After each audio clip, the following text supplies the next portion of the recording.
Hello students, आइए आज की क्लास स्टार्ट करते हैं, जिसमें आज हम लोग पढ़ेंगे भाषा, लिपि, बोली और व्याकरण। ठीक है, तो भाषा क्या है, पहले हम भाषा के बारे में जानेंगे। मनुष्य एक जिज्ञासु तथा विवेकशील प्राणी है। वह अपने आसपास विभिन्न गतिविधियों को होते देखता है, समझता है तथा उन्हें दूसरों को समझाना भी चाहता है। इसलिए वह मन के भावों को व्यक्त करने के लिए संकेतों का सहारा भी लेता है। पर संकेतों द्वारा व्यक्त विचारों की एक सीमा होती है। संकेतों द्वारा विचारों को गहराई से प्रकट नहीं किया जा सकता। अतः मनुष्य को एक ऐसे माध्यम की आवश्यकता होती है जिसके द्वारा वह अपने विचारों को व्यक्त कर सके। वह माध्यम है भाषा। केवल मनुष्य ही नहीं, पशु पक्षी भी अपने विचारों को अलग अलग प्रकार की ध्वनियाँ निकालकर प्रकट करते हैं, परंतु उन ध्वनियों को भाषा नहीं कहते। मनुष्य द्वारा उच्चारित ध्वनि ही भाषा कहलाती है। मतलब आपको बता दें कि जो हम बोलते हैं, कुछ करते हैं, उससे भाषा कहते हैं। जैसे भाषा शब्द की उत्पत्ति संस्कृत की भाष धातु से हुई है, जिसका अर्थ है बोलना। अतः मनुष्य अपने मन के भावों का आदान प्रदान करने के लिए जिन ध्वनियों का प्रयोग करता है उसे भाषा कहते हैं। भाषा में आप देखिए, छोटे बच्चे जब होते हैं, पैदा होते हैं, थोड़े बड़े हो जाते हैं, 6 महीने 7 महीने, तो वो बच्चे संकेतों में बात करते हैं, बोल नहीं पाते हैं तो संकेत, जैसे माँ को देखे तो रोते हैं, उन्हें भूख लगती है तो रोते हैं।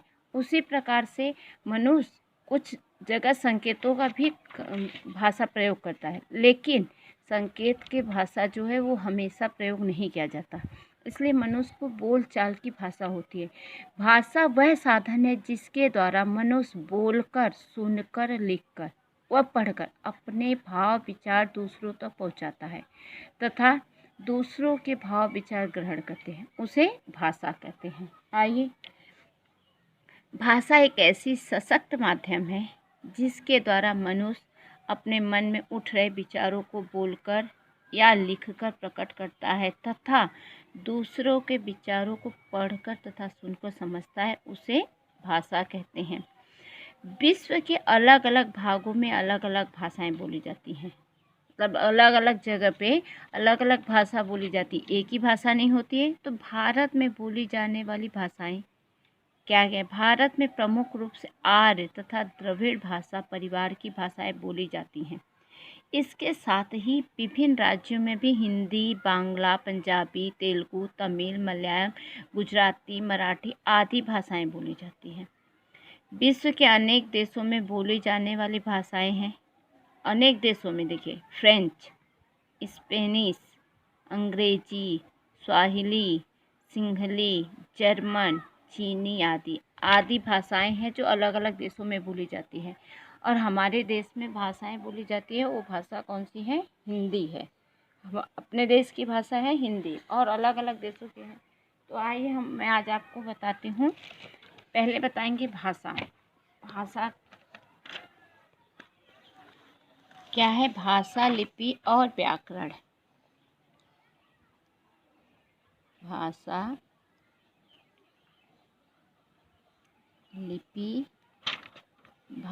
लिपि, बोली और व्याकरण। ठीक है, आज हम भाषा, लिपि, बोली और व्याकरण के बारे में जानेंगे। तो भाषा है, भाषा की परिभाषा, भाषा की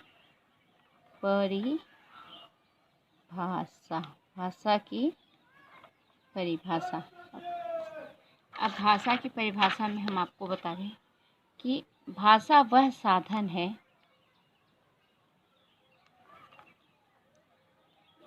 भाषा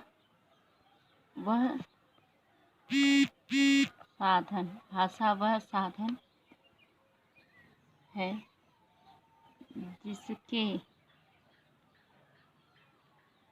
जिसके द्वारा मनुष्य बोलकर सुनकर लिखकर, इसके द्वारा मनुष्य बोलकर मतलब अपनी बातों को बोलकर, किसी से बोलना है, बोलकर, लिखकर या लिखकर वह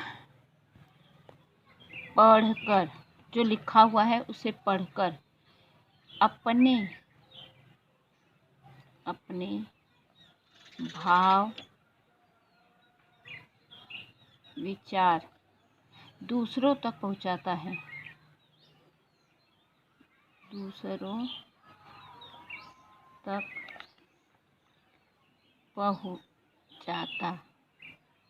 पहुंचाता है तथा दूसरों के भाव विचार को ग्रहण करता है, तथा दूसरों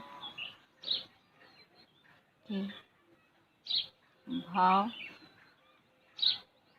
विचार को ग्रहण करता है, उसे भाषा कहते हैं, उसे भाषा कहते हैं। ठीक है। अब भाषा के 2 प्रकार होते हैं। वैसे तो भाषा के 3 प्रकार माने गए हैं। कौन कौन से आपको बता दें कि मौखिक, लिखित और सांकेतिक, लेकिन हम लोग 2 भाषा का प्रयोग करते हैं, तो भाषा के 2 ही प्रकार माने जाते हैं। भाषा के 2 प्रकार हैं। पहला है मौखिक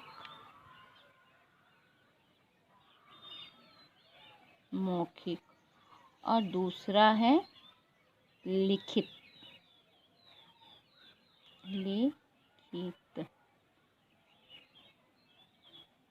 भाषा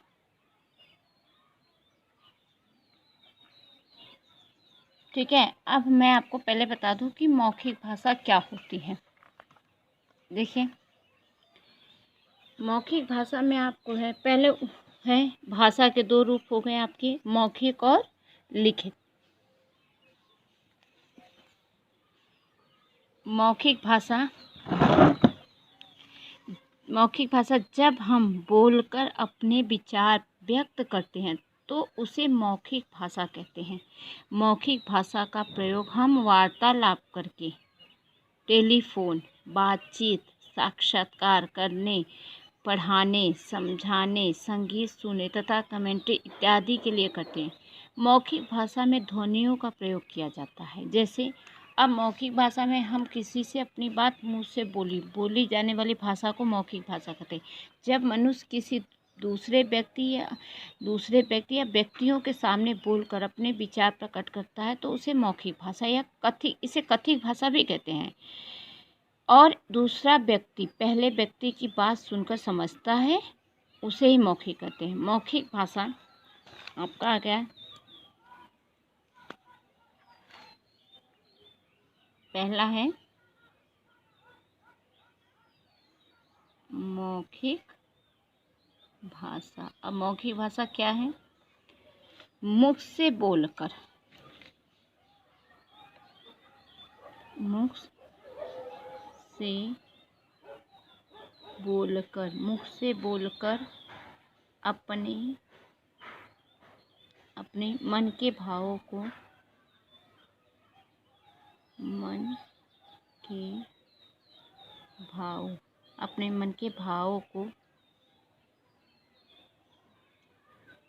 प्रकट करना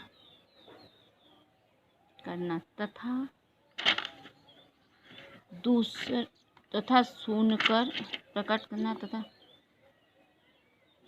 मन के भावों को प्रकट करना तथा दूसरों के भाव को समझना तथा दूसरों के भाव को समझना मौखिक भाषा है। मौखिक भाषा है। अब जैसे उदाहरण में आपको बता दें, उदाहरण अब कैसे आपको समझ में आया कि मौखिक भाषा में है। देखिए, पहला आपका हो गया मौखिक भाषा में भाषण देना, ठीक है। दूसरा है कहानी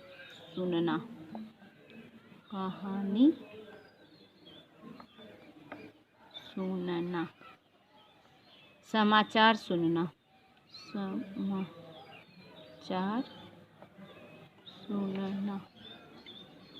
कक्षा में शिक्षक द्वारा पढ़ाना,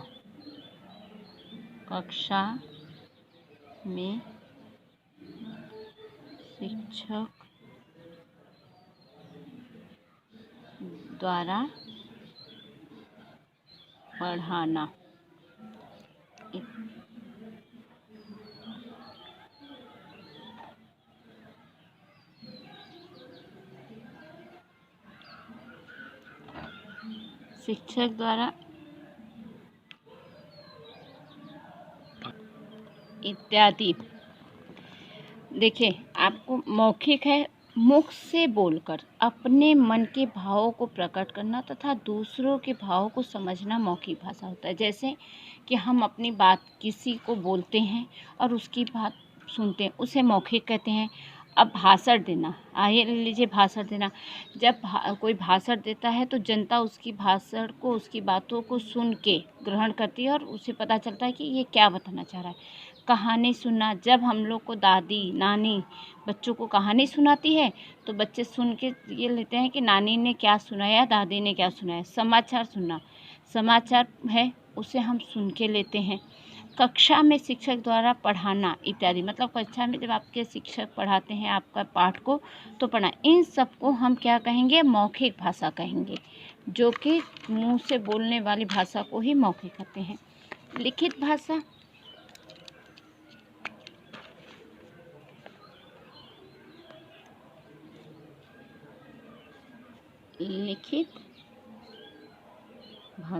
अब लिखित भाषा क्या है, देखिए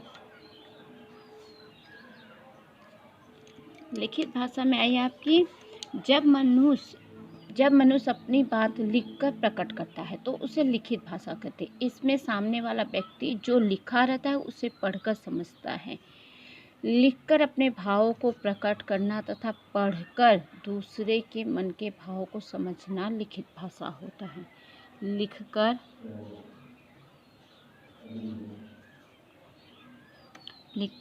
अपने भाव को प्रकट करना तथा पढ़कर दूसरे के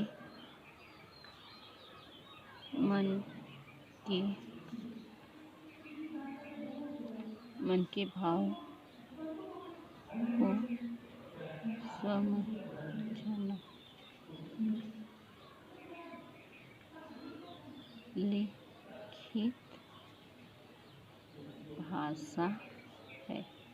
जैसे आपको बताइए, जब मनुष्य जब कोई भी अपनी बात लिखकर प्रकट करता है, जैसे कुछ भी हुआ उसे लिख के दूसरों को देता है लिखकर, तो उसे लिखित भाषा कहते हैं। इसमें सामने वाला व्यक्ति जो लिखा था उसे पढ़ा जाता है। अब आपको बता दें कि लिखित भाषा में आपके कैसे हो गए, जैसे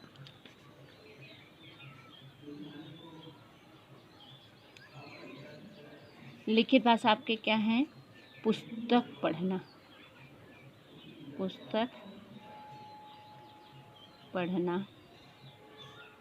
पत्र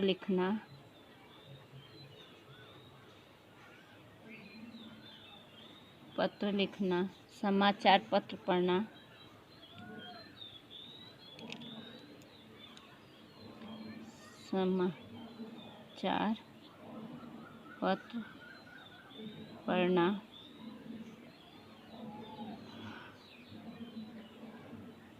आदि। जैसे देखिए, पुस्तक हम पढ़ते हैं, जो हमारी पुस्तक होती है उसे पढ़ते हैं, तो उसमें क्या लिखा रहता है जिसके बारे में, उसके बारे में हम उसके बारे में पढ़ते हैं तब हमें पता चलता है, ना कि वो हमें बोलता है। पत्र लिखना, हम अपनी बात को किसी को लिखना है तो पत्र के द्वारा लिख के भेजते हैं। समाचार पत्र पढ़ना, सुबह जब समाचार जैसे पत्र आता है, न्यूज़पेपर आता है, तो उसमें लिखी हुए समाचार को हम पढ़ते हैं। और जब समाचार आपको टीवी में, रेडियो में सुना, तो उसे मौखिक कहते हैं, जो सुन के लेते हैं। और जो हम लिखा हुआ रहता है उसे पढ़ते हैं, उसे लिखित भाषा कहते हैं। ओके, अब आइए उसके बाद हम आपको बता रहे हैं, लिखित हो गया। लिखित भाषा का विकास मौखिक भाषा के बाद हुआ है। पहले लिखित भाषा आया था। इसका प्रयोग पत्र व्यवहार करने, कहानी और कविता लिखने के लिए किया जाता था। किसका प्रयोग? लिखित भाषा का। महान तथा ज्ञानी लोगों के विचार लिखकर पुस्तकों के रूप में सुरक्षित हैं। हमारे प्राचीन ग्रंथ, वेद, उपनिषद आदि भाषा के लिखित रूप से जीवंत उदाहरण है। मतलब जो पहले के हैं, वेद हैं, रामायण है, महाभारत, ये सब लिखा हुआ है, उसे लिखित भाषा कहते हैं। ठीक है, अब उसके बाद हम आपको बताएंगे लिपि। ठीक है, लिपि क्या है? मनुष्य को जब दूर स्थित लोगों तक अपने विचारों को पहुंचाने की आवश्यकता हुई, तब उसने मुख से निकली मौखिक ध्वनियों को लिखने के लिए जिन चिन्हों का प्रयोग किया, वे चिन्ह लिपि कहलाते हैं। मनुष्य को जब दूर स्थित लोगों को अपने विचार को पहुंचाने की आवश्यकता हुई, जैसे दूर रहने वाले और अपनी कुछ बातों को, अपने विचारों को दूसरों तक पहुंचाना है, तब उनके मुख से निकली मौखिक ध्वनियाँ, उनसे जो बातें निकलती थी, ध्वनियाँ निकलती थी, उसे लिखने के लिए जिन चिन्हों का प्रयोग किया, वे चिन्ह लिपि कहलाते हैं। लिपि, किसी भी भाषा के लिखने के ढंग को लिपि बोलते हैं। किसी भी भाषा के लिखने के ढंग को हम लिपि कहते हैं। अब आइए आपको बताएं कि दुनिया की अलग अलग भाषाएं अलग अलग लिपियों में लिखी गई हैं। जैसे देवनागरी लिपि का विकास प्राचीन ब्राह्मी लिपि से हुआ है। हाँ, लिपि और भाषा। देवनागरी है हिंदी, संस्कृत, गुजराती, नेपाली, मराठी। इनकी लिपि, हिंदी भाषा की लिपि क्या है? देवनागरी। संस्कृत भाषा की लिपि क्या है? देवनागरी। गुजराती भाषा की लिपि क्या है? देवनागरी। नेपाली भाषा की लिपि क्या है? देवनागरी। और मराठी भाषा की लिपि क्या है? देवनागरी। ठीक है। पंजाबी भाषा की लिपि देखिए है गुरुमुखी। पंजाबी भाषा की लिपि क्या हुई? गुरुमुखी हुई। उर्दू भाषा की लिपि क्या हो गई? फारसी हो गई। ठीक है। अब अंग्रेजी भाषा की लिपि क्या है? रोमन। जर्मन की लिपि क्या है? रोमन। फ्रेंच की लिपि क्या है? रोमन। मतलब इनकी जो लिपि है, ये लिपि भाषा लिखने वाली है रोमन लिपि में, फ्रेंच लिखा गया है। बांग्ला है, बांग्ला में लिखा गया है। ठीक है। चीनी भाषा की लिपि क्या है? चित्र लिपि। चीनी भाषा की जो लिपि है वो चित्र लिपि है। उसे कहेंगे कि चीनी भाषा कौन सी लिपि में लिखी गई है, तो चित्र लिपि में लिखी गई है। ठीक है। आइए अब बताएंगे आपको कि लिपि क्या है। लिपि की परिभाषा। लिपि की परिभाषा। लिपि की परिभाषा आपकी बहुत छोटी है। जैसे है कि किसी भी भाषा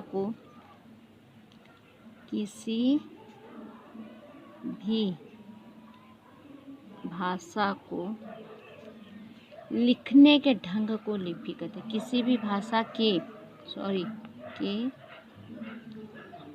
लिखने के ढंग को लिपि कहते हैं। लिपि कहते हैं। अब आपको बता दें कि भाषा और लिपि, भाषा और यहाँ हो गया आपका लिपि, कौन सी भाषा कौन से लिपि में लिखा गया है? आइए, अंग्रेजी। अंग्रेजी की लिपि क्या है? अंग्रेजी की लिपि है रोमन। ठीक है। हिंदी और संस्कृत। हिंदी और संस्कृत की लिपि क्या है? देवनागरी।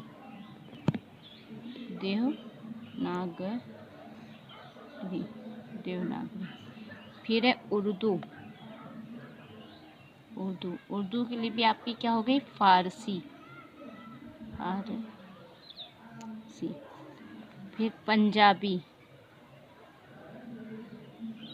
की लिपि आपकी क्या हो गई? गुरुमुखी।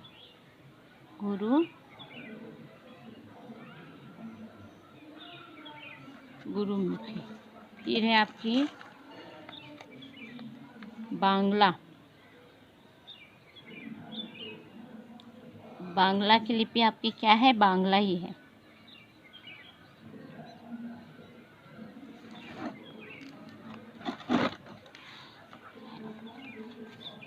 फिर पंजाबी हो गई, उर्दू हो गई। नेपाली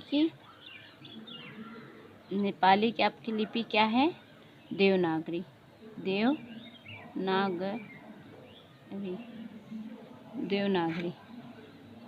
फिर जर्मन की लिपि क्या है? रोमन। फ्रेंच की लिपि क्या है?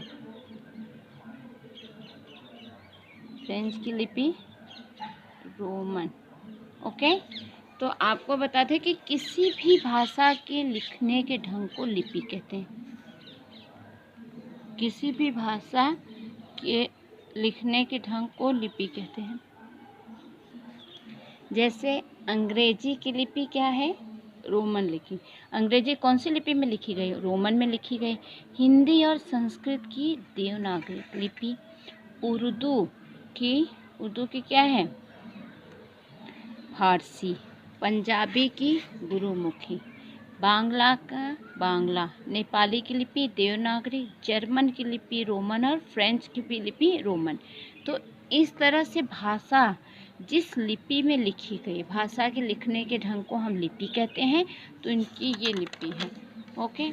अब आगे आइए हम आपको बता दें बोली क्या है। ठीक है। बोली क्या है? बोली भाषा का प्रारंभिक रूप होती है। बोली जो है भाषा की प्रारंभिक रूप होती है। यह एक सीमित क्षेत्र तक बोली जाती है। इसमें साहित्य की रचना नहीं होती। किसमें?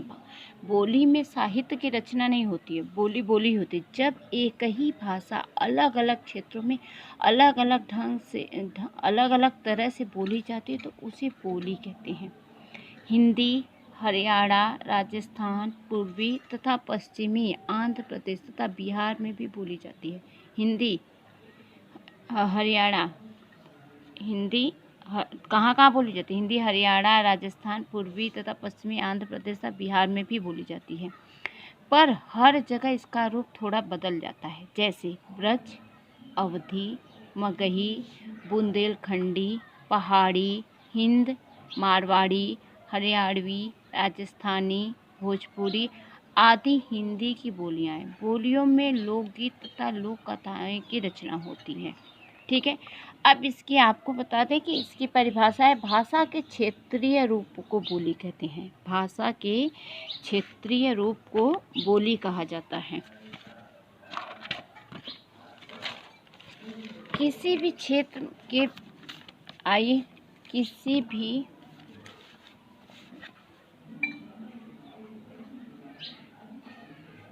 बोली क्या है? किसी भी क्षेत्र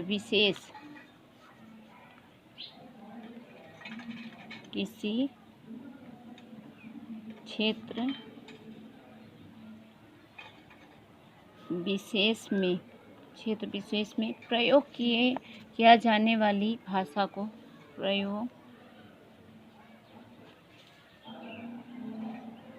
किए जाने वाली भाषा को को बोली कहा जाता है, को बोली कहा जाता है। ठीक है, जैसे अब आपको बताएं कि जैसे कौन कौन सी कहाँ बोली जाती है। जैसे भोजपुरी, भोजपुरी, जैसे भोजपुरी, हरियाणवी, मारवाड़ी,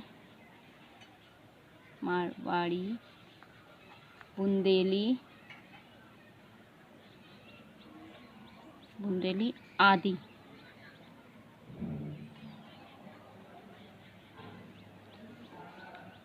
जब बोली का क्षेत्र बढ़ जाता है और उसमें साहित्य रचना होने लगती है तो बोली उपभाषा बन जाती है। मतलब जब बोली तो सीमित क्षेत्र में बोली जाती है, जैसे किसी क्षेत्र के विशेष प्रयोग में किए जाने वाली भाषा को बोली कहा जाता है। जैसे आपको बता दें कि भाषा के क्षेत्रीय रूप को बोली कहा जाता है।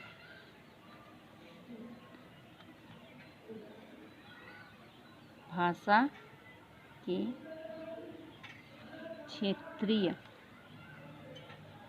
क्षेत्रीय रूप को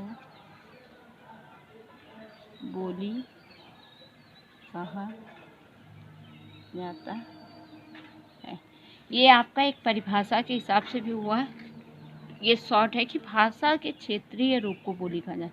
हर क्षेत्र में जो भी भाषा बोली जाती है उसे ही बोली कहते हैं। अलग अलग क्षेत्रों में अलग अलग बोलियां बोली जाती हैं। अब जब बोली का क्षेत्र बढ़ जाता है और उसमें साहित्य रचना होने लगती है तो बोली उपभाषा कहती है।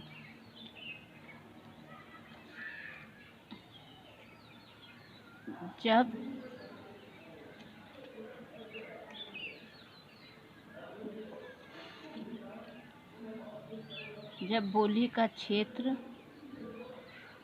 बढ़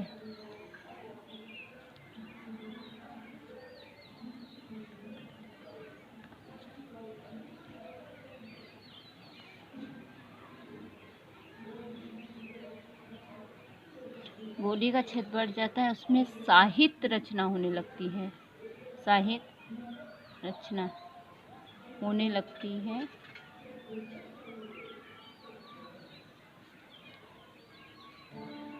तो बोली उपभाषा बन जाती है।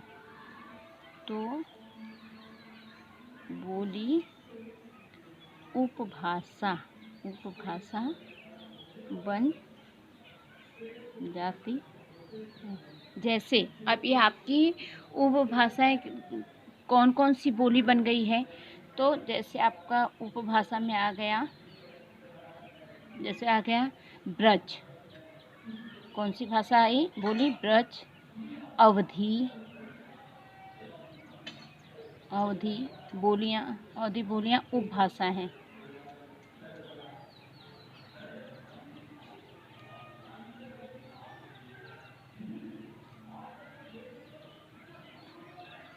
बन चुकी हैं। अब ब्रज और अवधी में इसमें आप देखेंगे तो साहित्य की रचना हुई है। इन भाषाओं में साहित्य की रचना हुई है, इसलिए इन्हें उपभाषा भी कहा जाता है। ओके, इसके बाद आपका आता है उपभाषा। देखिए, जब बोली का क्षेत्र बढ़ जाता है तथा उसमें साहित्य रचना होने लगती है तो बोली उपभाषा बन जाती है। उदाहरण ब्रज तथा अवधी हिंदी की बोलियां, इसमें साहित्य की रचना होती है, अतः ये उपभाषा बनती है। अब इसके बाद हम आपको बताते हैं कि उपभाषा राजभाषा है। राजभाषा क्या है? सभी देशों की अपनी अपनी राजभाषा होती है। सभी देशों की अपनी अपनी राजभाषा होती है। जैसे चीन का चीनी भाषा, रूस का रूसी आदि। हिंदी हमारी राजभाषा है। हमारी राजभाषा क्या है? हिंदी। प्रतिवर्ष हमारे देश में 14 सितंबर को हिंदी दिवस मनाया जाता है। भारत में 18 करोड़ से भी अधिक लोग हिंदी का प्रयोग करते हैं। अब राजभाषा आप समझे कि राजभाषा क्या है? हिंदी हमारी राजभाषा। हमारी राजभाषा क्या है? हिंदी है। और हमारे देश में 14 सितंबर को हिंदी दिवस मनाया जाता है। हिंदी दिवस कब मनाया जाता है? 14 दिसंबर को। 14 सितंबर को, ठीक है। प्रतिवर्ष हमारे देश में 14 सितंबर को हिंदी दिवस मनाया जाता है। अब ये हिंदी विश्व की एकमात्र वैज्ञानिक भाषा है जो बोलने और लिखने में समान है। हिंदी विश्व की एकमात्र वैज्ञानिक भाषा जो बोलने और लिखने में समान है। जो हिंदी है उसे बोलने और लिखने में दोनों में समानता होती है कि हिंदी क्या है।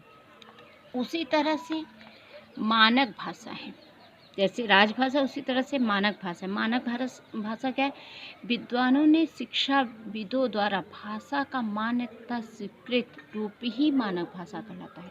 विद्वानों और शिक्षाविदों द्वारा भाषा का मान्य तथा स्वीकृत रूप ही मानक भाषा कहलाता है। हिंदी की मानक भाषा खड़ी बोली है। हिंदी की मानक भाषा क्या है? खड़ी बोली है। हिंदी के मानक रूप का प्रयोग पुस्तकों, समाचार पत्रों, पत्रिकाओं, साहित्य तथा रेडियो इत्यादि में किया जाता है। अब आपको मैंने बता दिया पहला राजभाषा क्या है। प्रतिवर्ष हमारे देश में आपको 14 सितंबर को कौन सा दिवस मनाया जाता है? हाँ, 14 सितंबर को हिंदी दिवस मनाया जाता है। और उसी तरह से भारतीय संविधान में 22 भाषाओं को मान्यता मिली है। भारतीय संविधान में 22 भाषाओं को मान्यता मिली है।